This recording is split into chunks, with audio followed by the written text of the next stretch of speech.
बिजली उनको उपलब्ध नहीं है। अस्पताल में आधा ऑपरेशन हुआ है, बिजली दूर है। ट्रेन रास्ते में रुकी पड़ी है, बिजली दूर। मां बीमार है, पंखा चल रहा है, बिजली दूर। बच्चों को एग्जाम है, बिजली दूर।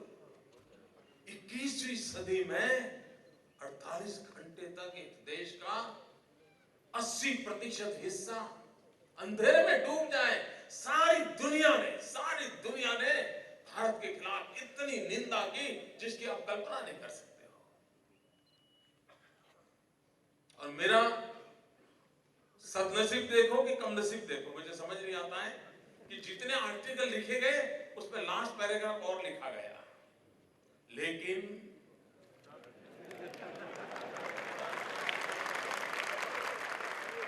मैं केवल लेकिन क्या था, सारे वॉशिंगटन पोस्ट दीजिए, न्यूयॉर्क टाइम देख लीजिए, कोई भी दुनिया का अखबार लिख लीजिए, सबने हिंदुस्तान की धुलाई की और लास्ट में एक पैराग्राफ लिखा, लेकिन इस संकट के बीच भी एक अकेला गुजरात था जहां बिजली जगमगा।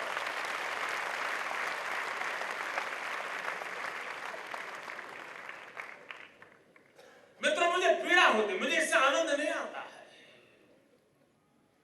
मेरे देश की इतनी बुराई हो 21वीं सदी के कालखंड में। भाइयों बहनों, हम भ्रष्टाचार कई प्रकार के सुने हैं, चोरी के हर प्रकार के हथकंडे सुने हैं। साइकिल चोरी सुनी है, मोटर कार चोरी सुनी है, किसी का मोबाइल फोन चोरी हो गया सुना है, किसी का लैपटॉप चोरी हो गया हो, किसी की कार चोरी हो गई हो, किसी का ट्रैक्टर चोरी हो गया हो, किसी के रुपये चोरी हो गए, गहने चोरी, सब सुना है। कोयला चोरी पहली बार सुना, यानी सब हमारा स्टैंडर्ड में गिरता जा रहा है। स्टैंडर्ड चोरों का कुछ नहीं छोड़ा, कुछ नहीं। कोयले की चोरी आपके घर में भी कभी साहब कोयला तिजोरी में नहीं रखा गया? यही बैंकिंग से जुड़े होंगे, वो शायद लॉकर खोलना शुरू करेंगे, कोयला रखने का लॉकर।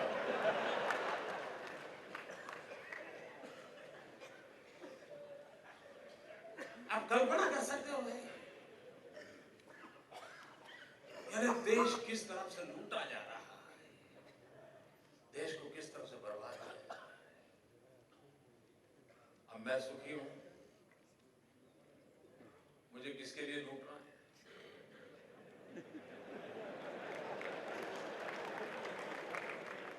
न दामाद है,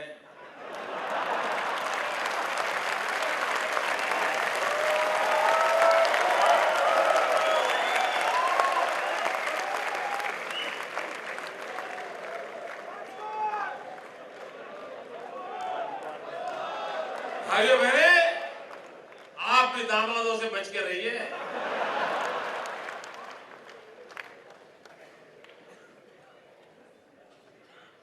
पूरी दामाद नाम की जो इंस्टीट्यूशन है उस पर ही धब्बा लग जाएगा कहीं।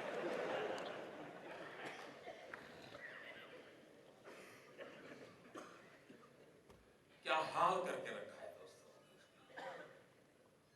और ऐसा नहीं है मित्रों, इस देश में सामर्थ्य नहीं है, ऐसा नहीं है कि उर्वरा भूमि नहीं है, ऐसा नहीं है कि हम विश्व के सामने एक सामर्थ्यवान देश के रूप में उभर सकते हैं, ऐसा नहीं है मित्रों।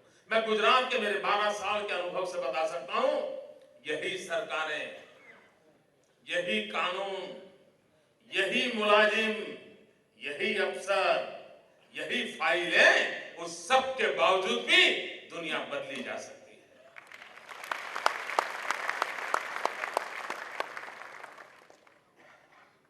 इरादा चाहिए तो, नियत साफ हो, नीति स्पष्ट हो, तो मित्रों मैं कभी नहीं मानता हूं कि देश कभी डूब सकता है। लेकिन न इरादे नेक हैं, न नीयत साफ है, और नीति का तो नामो निशान नहीं है।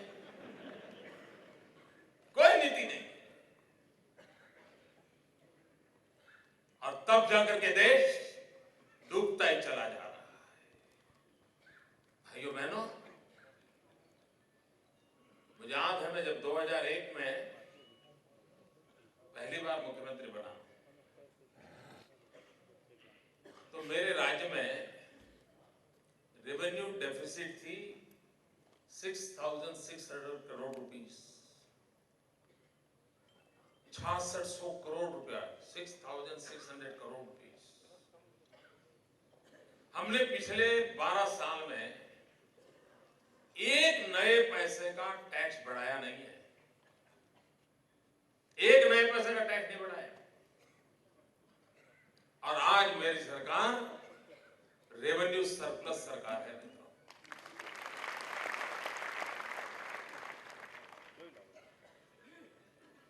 2001 में मैं जब आया तब गुजरात का कुल बजट था 6,000 करोड़ रुपया, 6,000 करोड़।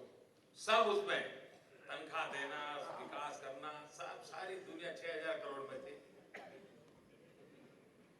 भाइयों बहनों, अभी मैंने 2 हफ्ते पहले सौराष्ट्र में पानी की योजना घोषित की। सिर्फ सौराष्ट्र में पानी की, सौराष्ट्र का नर्मदा का पानी पहुंचाने की, उसकी साइज है 10,000 करोड़। मैंने वनवासियों के विकास के लिए एक पैकेज दिया है, उसकी पूरी योजना बनाई है। वो अमाउंट है 40,000 करोड़ रुपीस। क्या चलाते थे ये लोग, ये पैसे कहां जाते थे? क्या कारण है कि 10 साल के भीतर भीतर मेरा राज्य 6,000 करोड़ के बजट से लेकर के आज 1,21,000 करोड़ तक पहुंच गया।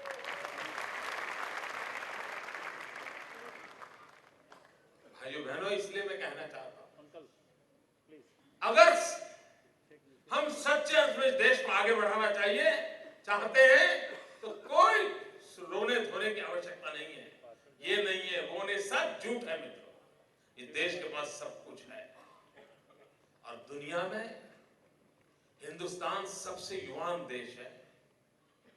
65% इस देश की जनसंख्या 35 से नीचे की उम्र की है। 65%।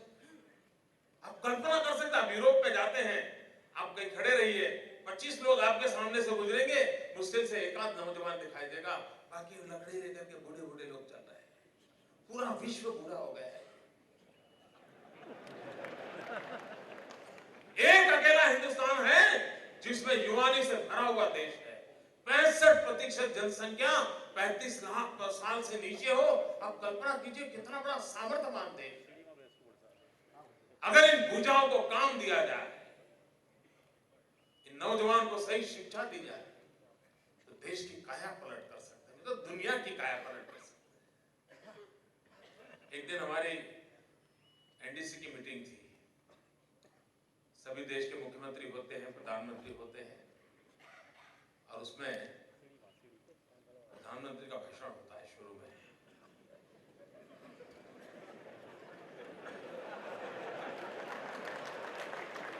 आपके गले नहीं उतरता है? होता है, वो पढ़ते हैं, होता तो है। मुझ पे भरोसा कीजिए, वहां वो जरूर पढ़ते तो है।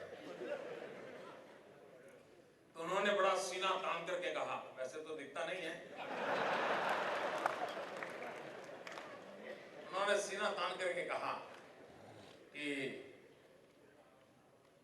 हम भारत में 500 प्रकार के स्किल डेवलपमेंट के प्रोजेक्ट शुरू करेंगे। ये मैं शायद बात कर रहा हूं 2009 या 10 की। भाइयों बहनों, फिर हमारी बारी आई, जब बोल रहे थे तो सभी मुख्यमंत्री बोलते हैं बाद में। मैंने कहा, प्रधानमंत्री जी, ये कहीं जो फिगर लिखा है सही है कि कोई जीरो वीरो इधर उधर हो गया है? कहीं ऐसा ना हो कि आप 5,000 या 50,000 लिखना चाहते हो और गलती से 500 छप गया हो और मैं कोई आपको आलोचना कर दूं तो बुरा ना लगे। तो उन्होंने मुंडी हिलाई कि ठीक है, 500 है। मैंने पक्का कर लिया। फिर मैंने कहा प्रधानमंत्री जी, जिस चाइना के साथ 21वीं शताब्दी की हम स्पर्धा कर रहे हैं, उस चाइना के अंदर 50,000 प्रकार के स्किल डेवलपमेंट के प्रोजेक्ट चल रहे हैं। 50,000, और मेरे देश के प्रधानमंत्री 500 की बात कर रहे हैं। अब मुझे बड़ा, मैं बेचैन हो गया, ये क्या, कहाँ ले जाएंगे लोग। मैं मेरे स्टेट में आकर के तुरंत मीटिंग बुलाई। मैंने मेरे अफसरों को कहा कि मुझे कुछ करके दिखाना है, हम स्किल डेवलपमेंट का अभियान चलाना चाहते हैं। ये क्या हो रहा है देश में। तो हमारे अफसर लोग भी बेचारे इसी इंस्टीट्यूशन से आए हुए हैं। मैंने कहा ऐसा करो, आप एक सूची बनाओ, 4 लोग बैठो, कि जन्म से मृत्यु तक इंसान को कितनी प्रकार की सेवाओं की जरूरत पड़ती है, कितनी प्रकार की चीजों की जरूरत पड़ती है। क्रैडल से लेकर के अंतिम श्मशान तक कितनी चीजों की जरूरत पड़ती है। तो बेचारे बैठे, लगाया, छोटे होते ये चाहिए, वो चाहिए, वो चाहिए, गुलदस्ते, टिकना चाहिए, शादी में ये चाहिए, फलाने में, अच्छा। वो करीब करीब 976 प्रकार की चीजें मेरे पास लेके आए। साहब, जन्म से मृत्यु तक इतनी सेवाएं तो इंसान को लेनी ही लेनी पड़ती है। और बोले साहब, ये तो हमने सरसरी नजर से किया है, जरा बारीकाई से करेंगे तो और ज्यादा हो जाएगा। मैंने कहा इसका मतलब ये हुआ कि 976 प्रकार की सेवाएं चाहिए तो उतनी स्किल भी चाहिए। अगर गुलदस्ते की जरूरत है, गुलदस्ता बनाने वाला भी तो चाहिए। तो मैंने कहा कि आपने 976 कोर्सेज चालू करो, पढ़ाओ, लोगों को तैयार करो। भाइयों बहनों, आज मेरे गुजरात में अकेले में 2,500 से अधिक प्रकार के स्किल डेवलपमेंट के कार्यक्रम पिछले 1 साल में मैंने शुरू किए। मित्रों, मैं कभी हैरान हूं, इतना बड़ा देश और एक छोटा सा राज्य, कंपैरिजन कैसे करें मुझे समझ नहीं आता है।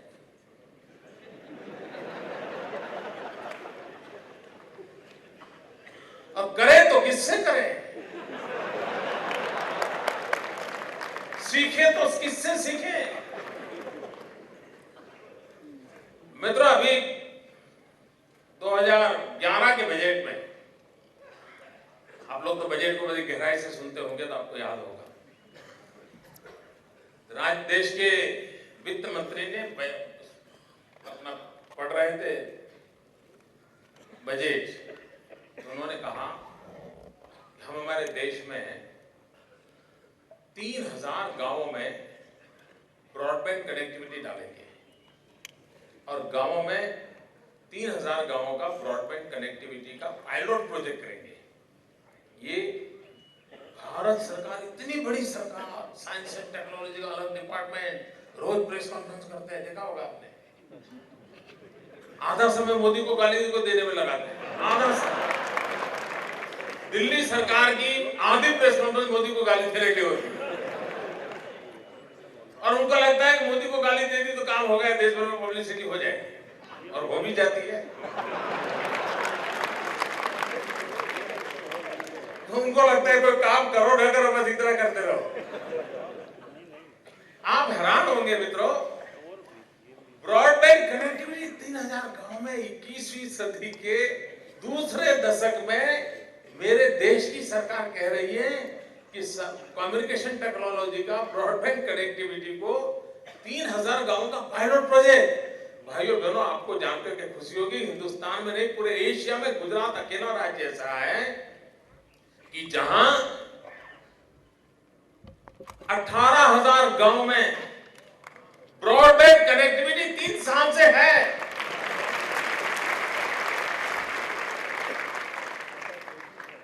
अब वो पायलट प्रोजेक्ट करेंगे, बताओ। अब ये 18,000 गांव पायलट नहीं माने जाएंगे क्या? इससे सीख नहीं सकते हो क्या? नहीं, उसके लिए अलग करेंगे।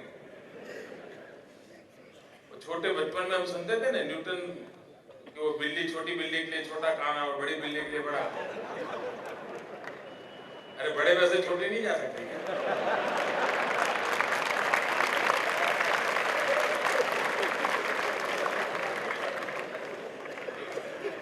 लेकिन यहां से कुछ मिलेगा नहीं ना,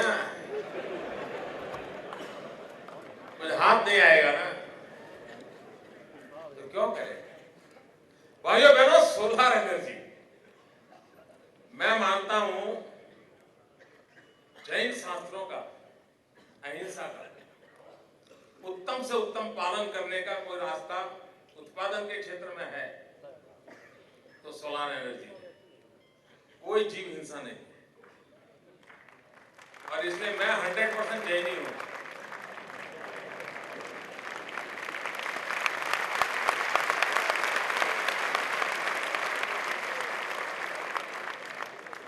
मित्रों, हाँ जीतेंगे।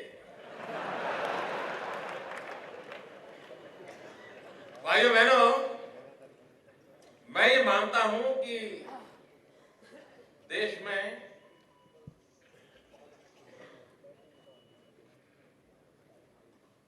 एनवायरमेंट का प्रोटेक्शन होना चाहिए, और इसलिए हमने हमारी लाइफस्टाइल बदलनी चाहिए, और इसकी दिशा में जाना पड़ेगा, और जाना वही पड़ेगा जो भगवान महावीर कह के गए हैं, उसी रास्तों में जाना पड़ेगा। मान के चलिए सर, पूरे विश्व को इस क्लाइमेट चेंज के प्रॉब्लम से बचाना है, ग्लोबल वार्मिंग से बचाना है, तो हिंदुस्तान का मूलभूत चिंतन ही काम आने वाला है।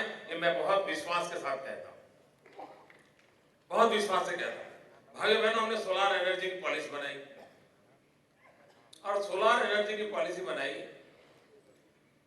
तो भारत सरकार ने हमारे बाद सोलर एनर्जी की पॉलिसी बनाई, और उन्होंने फुल स्टॉप कॉमा समेत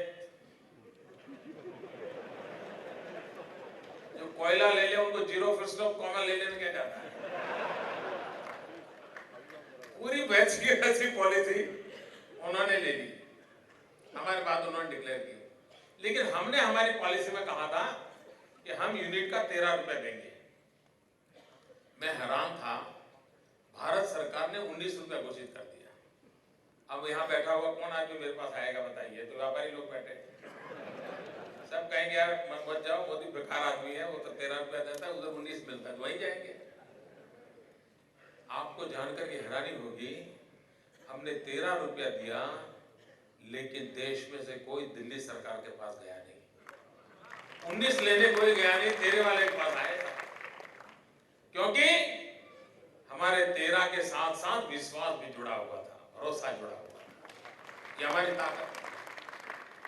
आज मित्रों, पूरे हिंदुस्तान की 80% सोलर एनर्जी अकेला गुजरात पैदा कर रहा है। 80%। एशिया का सबसे बड़ा सोलर पार्क मेरे गुजरात की धरती पर एक गांव के अंदर है, और मैं बिल्कुल साफ देख रहा हूं मित्रों, सोलर एनर्जी के क्षेत्र में गुजरात ग्लोबल कैपिटल बन के रहेगा। ये आप लिख करके रखिए मित्रों,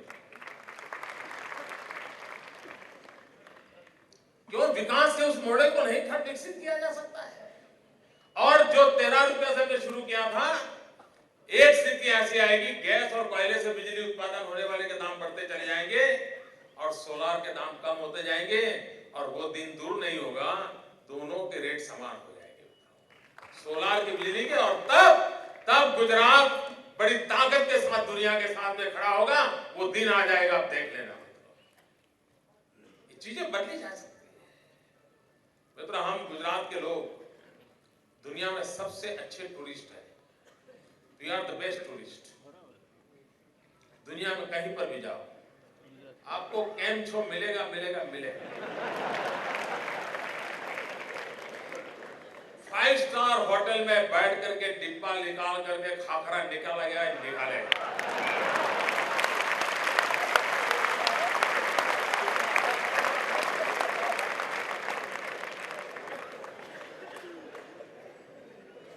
Gujarat is our best tourist, लेकिन Gujarat was never a tourist destination.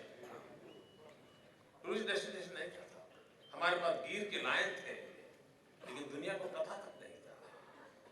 हमारे पास सोमनाथ, द्वारिका, पालिताना जी, क्या कुछ नहीं था मित्रों। कच्छ का रेगिस्तान, हम लोगों को डर लगता था, रेगिस्तान, जिंदगी टूट गई, चलो भागो। भाइयों बहनों, आज मैंने दुनिया के सामने सफेद रण का चित्र खड़ा कर दिया। पूरा विश्व आज हमारे कच्छ का रण देखने के लिए आता है। मित्रों, बालू में से डॉलर पैदा किए जा सकते हैं, दम चाहिए। और भाइयों बहनों, आज गुजरात का टूरिज्म का ग्रोथ पूरे हिंदुस्तान के टूरिज्म के ग्रोथ से आगे निकल गया। 3 साल में खुशबू फैल गई।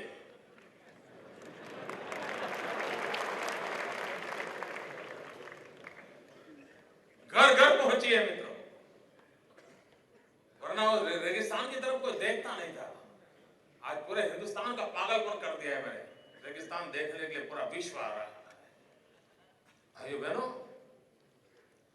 ये दिवाली मुझे अभी बताया गया हमारे अफसरों ने कि गिर फॉरेस्ट में इतना रश है, पहले कभी नहीं देखा हमने इतना रश। मित्रों, विकास करना है तो विकास हो सकता है। हिंदुस्तान के पास दुनिया को देने के लिए बहुत कुछ है। छोटे छोटे देश टूरिज्म पर पूरी अपनी इकोनॉमी चलाते हैं। भारत के पास क्या नहीं, हजारों साल का इतिहास है, विश्व देखने के पागल है। हम क्यों न उस दिशा में जाएं? भाइयों बहनों, भारत नई समृद्धियों को पार करे, देश और दुनिया में देश नाम रोशन करे, लेकिन जड़ों से जुड़े रहे। और जड़ों से जुड़े रहने के लिए जीतों के द्वारा जो प्रयास हो रहे हैं, उनको मैं बहुत बहुत अभिनंदन करता हूं। आपके बीच आने का अवसर मिला। मेरे कारण उत्कर्ष भाई की छोटी छोटी कहानियां रह गई हैं, तो मैं भी आपसे प्रार्थना करता हूं कि आप उठ करके चले मत जाइए।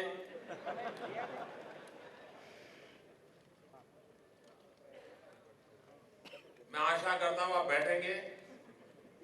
उत्कर्ष भाई जिन्होंने जीतों की उतनी गति दी, इतनी तेजस्विता दी, इतना प्राण दिया, और जिसके कारण दुनिया भर में अहमदाबाद चैप्टर जाना जाता है, तो उन उत्कर्ष भाई का भी गौरव होना चाहिए। मैंने उनको कहा था भाई मुझे जल्दी जाना है, इसलिए मुझे जरा जल्दी इजाजत दे तो ठीक है, तो मेरे कारण उनको साथ अन्याय नहीं होना चाहिए। मैं विश्वास करता हूं कि आप उनको बहुत उनका सम्मान करेंगे, उनकी बातें सुन करके उनका गौरव करेंगे। फिर एक बार आपके बीच आने का अवसर मिला, मैं आपका बहुत बहुत आभारी हूं। मैं बीच में से ही जान रहा हूं, मुझे क्षमा करना।